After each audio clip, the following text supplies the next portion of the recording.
ज़हूक़ा। अज़ीज़ान मोहतरम, माशाअल्लाह रमजान का दूसरा अशरा खत्म हो रहा है और पहले अशरे की जो अल्लाह तबारक व तआला की रहमतें थी आपने हासिल कर ली है और अल्लाह के इनामात जो तक़सीम किए जा रहे थे, उम्मीद के हमारे तमाम सामईन इस मुबारक महीने में अपने वक्त को ज़ाया किए बगैर अल्लाह के जिक्र में, अल्लाह के शुक्र में मसरूफ होंगे। जिक्र इस वास्ते जरूरी है कि बगैर जिक्र के अल्लाह तबारक व तआला के सामने खड़े रहना बेमाने हो जाता है। और शुक्र इस बात से है कि अल्लाह तबारक व तआला ने हमको इतनी जिंदगी दी कि हमको ये भी रमजान अल्लाह तबारक व तआला ने अता फरमाया। बहुत से लोग दुनिया से चले गए, लेकिन हमको एक अल्लाह ने मौका दिया कि हम अल्लाह के सामने तौबा करें, इस्तग़फ़ार करें, अल्लाह को राजी करें। आज मैंने जो कुरान पाक की आयत आपके सामने रखी है, इसमें अल्लाह तबारक व तआला फरमा रहा है जाल हक, और हक जो है जाहिर हो गया और बातिल फना हो गया, मिट गया।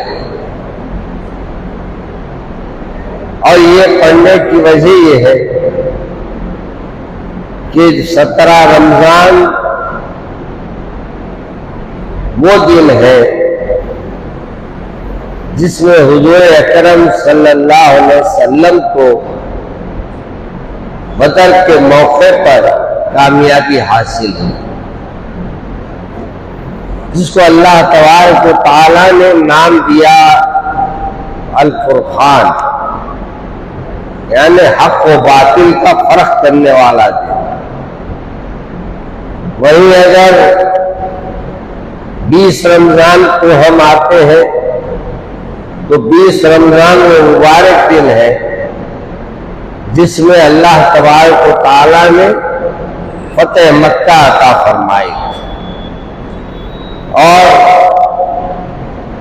वो जो रसूल अकरम सल्लल्लाहु अलैहि वसल्लम जहां से हिजरत फरमाई थी, आज अल्लाह ने वहीं आपको इख्तिदार वापस फरमाया और वो दुश्मनाओं ने इस्लाम जो क़ुरैश में थे, अल्लाह ने उनकी हिम्मतों को पस्त किया और अल्लाह तबारक व तआला ने मुसलमानों को कामयाबी अता फरमाई। और जो कामयाबी अता फरमाई तो कामयाबी करने वाले ने फख्र नहीं किया, घुमंड नहीं किया, बल्कि मेरे रसूल को जब फतेह मक्का मिली तो उस वक्त मेरे प्यारे रसूल सल्लल्लाहु अलैहि वसल्लम ने आम माफी का ऐलान कर दिया। आम माफी के साथ साथ यहां तक फरमा दिया कि जो काबतुल्लाह में रहेंगे उनको मैं अमान दूंगा, जो अपने घरों में बंद रहेंगे मैं उनको अमान दूंगा। हत्ता ये कि हर कुछ ही दिन पहले जो इस्लाम कबूल किए थे हजरत अबू सुफियान रज़ियल्लाहु तआला अन्हु, कहा कि जो इनके घर में जाएंगे उनको भी मैं पनाह देता हूं। यानी आम माफिया दिया, आम ऐलान फरमा दिया। हमारे पास फतह के जमाने में नहीं है कि हम कत्ले आम करें, हमको आजादी मिलने की ये मानी नहीं है कि जो मौजूदा दौर में चल रहा है कि जिसकी लाठी उसकी भैंस, ऐसा नहीं था। हमारे रसूल सल्लल्लाहु अलैहि वसल्लम ने हर चीज का फायदा मुकर्रर किया, हर चीज दुनिया में आपने बना दिया तरीक़ेकार। आज इस बात से जो हुकूमतों में बैठे उनको मेरा मशवरा है कि तुम्हारे कोई हुक्मरान की हुकूमतों के बारे में तुम्हारे पास कोई तारीख नहीं मिलेगी, लेकिन एक की तारीख मुकम्मल मिलेगी कि वो जिए कैसे थे, हुक्मरान कैसे थे और अपने मिल्लत के साथ, कौम के साथ कैसे रहते थे। वो थे मेरे और आपके आका हजरत मोहम्मद मुस्तफा सल्लल्लाहु अलैहि वसल्लम। मेरे अजीज दोस्तों, ये जंग जो हुई है, सबसे पहले मेरे रसूल सल्लल्लाहु अलैहि वसल्लम ने हिजरत फरमाई। जालिमों का जुल्म मक्के मुकर्रमा में हद से ज्यादा तजावुज कर गया। मेरे रसूल के सहाबा को नए नए अंदाज से तकलीफ देते, मेरे सहाबा को उन्होंने अपने उनके सीनों पे पत्थर रखा, उनका बाइकाट किया, उनको नए नए अंदाज से तकलीफें पहुंचाई। लेकिन जो मोहम्मद अरबी को देख लिया, वो फिर मोहम्मद अरबी के चेहरे से पलटने वाला नहीं था। मोहम्मद अरबी सल्लल्लाहु अलैहि वसल्लम का जो कलमा पढ़ लिया, वो कलमे से बदलने वाला नहीं था। इसलिए अल्लाह के रसूल सल्लल्लाहु अलैहि वसल्लम ने अपने सहाबा को हिजरत का पैगाम दिया और बाद सहाबा ने तो 2 बार हिजरत की और बाद सहाबा को अल्लाह के रसूल ने जो हुक्म दिया उसके बाद वो आहिस्ता आहिस्ता हिजरत करने लगे। और हिजरत जब करने लगे, वो हिजरत के मौके पे भी दुश्मनान इस्लाम ने कसर नहीं छोड़ा। हज़रत हुसैन को, जो बड़े ताजिर थे मक्के मुकर्रमा के, जब वो अपने शहर को छोड़कर जा रहे थे तो उन्होंने हज़रत हुसैन को पकड़ लिया, उनसे उनकी जायदादें हासिल कर ली और उनकी तिजारत में जो माल कमाया गया था उन्होंने सिर्फ इस वजह से हासिल कर लिया कि वो कहे थे कि तुमने ये पैसे खुरैश से कमाए हैं, लिहाजा ये पैसों का हक ज्यादा हकदार जो है वो खुरैश है। आपने जान की परवाह नहीं की, माल की परवाह नहीं की और अपनी तिजारत की परवाह नहीं की, अपनी जायदाद की परवाह नहीं की। अपने महबूब के हुक्म पर आपने जायदाद भी उनको दे दिया, दौलत भी दे दिया, तिजारत भी दे दिया और कहा कि ये सब तुमको मुबारक, मेरे मोहम्मद अरबी मुबारक, तुम दुनिया के लिए जीने वाले हैं और मैं अबदी जीने वाला हूं। दुनिया में भी रहूंगा तो कलमा गो के रहूंगा और खबर से उठूंगा तो ये ला इलाहा इल्लल्लाह मुहम्मद रसूलुल्लाह कहता हूं। मेरे अजीज दोस्तों, अपनी तारीख इस्लाम की बच्चों को बताओ, अपनी नस्लों को बताओ, अपनी औलादों को बताओ कि सहाबा को नहीं बल्कि अल्लाह के पैगंबरों को भी तकलीफ दी गई, मगर ये भरोसा सिर्फ उनको अल्लाह पे था। और आज भी मैं कहता हूं, परेशान हमको लोग करते हैं, हमको घबराने की जरूरत नहीं है। एक वक्त ऐसा आएगा कि हमें कामयाबी मिलेगी इंशाअल्लाह, और हमारी कामयाबी हमको यकीन है। इस वास्ते जो मेरे रसूल की उम्मत है, हम बगैर देखे हम जान देने वाले हैं। मेरे रसूल के फरमान के बगैर सुने के अमल करने, ऐसी कौम दूसरे मुकाम में नहीं मिलेगी। आप वहां हर काम में हुज्जत है, हुज्जत यानी बहस, लेकिन मेरे रसूल के मानने वालों में कोई बहस नहीं है। इरशाद अगर सुना दे कि आपके रसूल ने ऐसा फरमाया है, बड़े से बड़ा ताकतवर, बड़े से बड़ा ताकतवर, बड़े से बड़ा हिम्मत रखने वाला, बड़ी जायदाद रखने वाला, बड़े मुकाम पे फायज है, मगर जब उसके सामने ये कह दिया जाए कि ये हुक्म मेरे रसूल का है, तो एक ही बात कहेगा, ला इलाहा इल्लल्लाह मुहम्मद रसूलुल्लाह, और मेरे रसूल का ये हुक्म है तो मुझे अपने ऐसे तेज में कबूल करने के लिए तैयार। मेरे अजीज दोस्तों,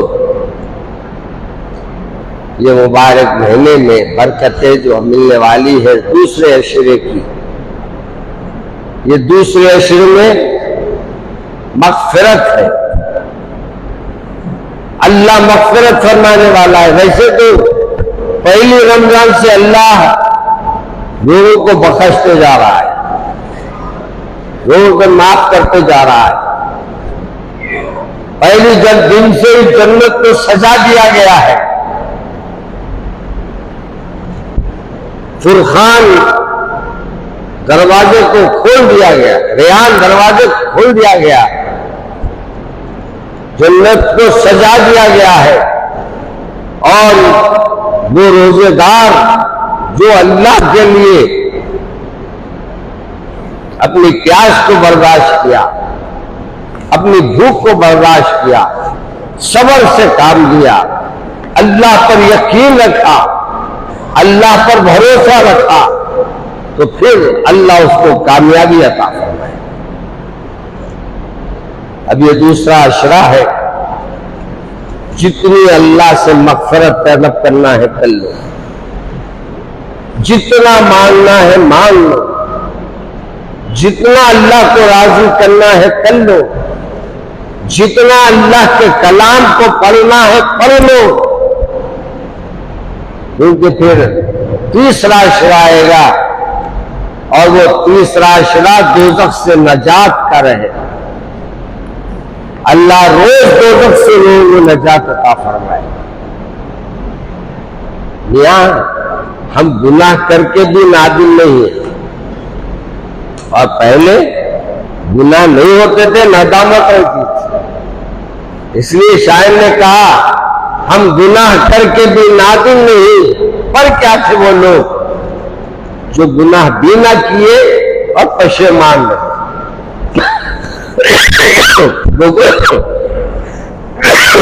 वो गुनाह तो हुआ नहीं, लेकिन हमेशा रोते रहे हैं, अल्लाह आप बख्शने वाले हैं, आप माफ करने वाले हैं, आप कसूरों को माफ करने वाले हैं, आप खताओं को दरगुजर करने वाले हैं। जो आप बच्चों को सिखाओ, बच्चों को तलब करना सिखाओ, आपसे नहीं अल्लाह से तलब करना सिखाओ। आप तो जरिया ही नहीं यार, आप क्या अपने बाप को सिखा रहे मेरे से मांगो? अरे मेरे से मांगने के बजाय ये बोलो अल्लाह से मांगो। तुम्हारा बाप तुम्हारे को क्या दे सकता है, तुम्हारा अल्लाह तुमको दे। अल्लाह पे भरोसा, अल्लाह पे यकीन पैदा करो। आज हमारे एक नौजवान मुझे आके सुना रहे थे कि कल वो पासपोर्ट ऑफिस गए थे पासपोर्ट बनाने, एक साहब आए और गटागट पानी पीने लगे, टोपी पहने हुए है, चेहरा तशर्रा है। पूछा गया, अरे भाई आप रमजान का? बोले रमजान का एहतराम करना तो आप करो, मेरे को क्यों बोलो? मेरे भाई, अगर तुम दूसरे का रमजान में एहतराम करेंगे ना, इस एहतराम की भी बख्शिश का जरिया बन सकता है। रोजेदार का तुम ख्याल रखेंगे, ये भी तुम्हारी बख्शिश का जरिया बन सकता है। रोजा रहे तो, रोजा नहीं भी रहे तो रोजेदार का ख्याल रखना भी सबसे बड़ा कमाल है। मेरे अजीज दोस्तों, मैं जंगे बदर और जंगे फतेह मक्का के बारे में इंशाअल्लाह बयान करूंगा। हर जुमा थोड़ा हिस्सा आपके सामने रखूंगा। आज पहला मौका था जुमे का, तो मैंने कहा कि भाई आपसे दुआ लेने चाहिए, हाजिर हो जाओ। अल्लाह के रसूल के दरबार की हाजिरी अल्लाह से दुआ करे कि कबूल फरमा ले। और हमने जहाँ कहा कि जितने हमारे वादे में आने वाले सबका सलाम सरकार ने आए, हमने सबको दरबार में आपके ले लिया। अरे मियाँ माने तो कहा जाना है, उनको राजी नहीं करना है तो क्यों करना है? मैंने कहा मेरे आका, जो मेरे तरफ से सलाम, मेरे सुनने वालों की तरफ से भी आपको सलाम पहुंचा रहा हूं। सही कहा ना? हाँ बोलो। हाँ माशाअल्लाह, आपका सलाम भी अर्ज कर दूंगा। और गुलाम हिंद में आजिज़ है आ नहीं सकते, ये भी कह दिया भाई, गुलाम हिंद में आजिज़ है आ नहीं सकते। क्या सरकार आप उन्हें बुला नहीं सकते? आप चाहे तो बुला सकते हैं उनको, बुलाइए ताकि आपके दरबार का दीदार कर ले, हरी गुम्मत का दीदार कर ले और अपनी मग़फ़िरत को वो तलाश कर ले। अल्लाह मुझे और आपको अमल करने की तौफीक अता फरमाए। मेरे अजीज दोस्तों, दारुल हैदराबाद के यहाँ काउंटर लगे हैं, जाते हुए दारुल हैदराबाद को भी अपना ताउन दीजिए। मिल्ली बैतुल माल का भी ताउन यहाँ लगा है, मिल्ली बैतुल माल को भी अपना ताउन दीजिए। जामे सालिहात परगी का भी यहाँ काउंटर लगा है, उनको भी अता फरमाइए। मदरसा सबीलुल फलाह का काउंटर भी लगा है, उनको भी दीजिए। और साथ में बहुत से काउंटर यहाँ लगे हैं, जामी निजामिया का भी लगा है, पूर्व बैतुल माल का लगा है, मिल्ली बैतुल माल का लगा है, आयशा निस्वान का लगा है, तामीर मिल्लत का लगा है। ज़कात अदा कीजिए। माल का मैल है, माल का मैल निकाल लीजिए, माल की हिफाजत कीजिए और मुस्तहक तक पहुंचाने के लिए ये इदारों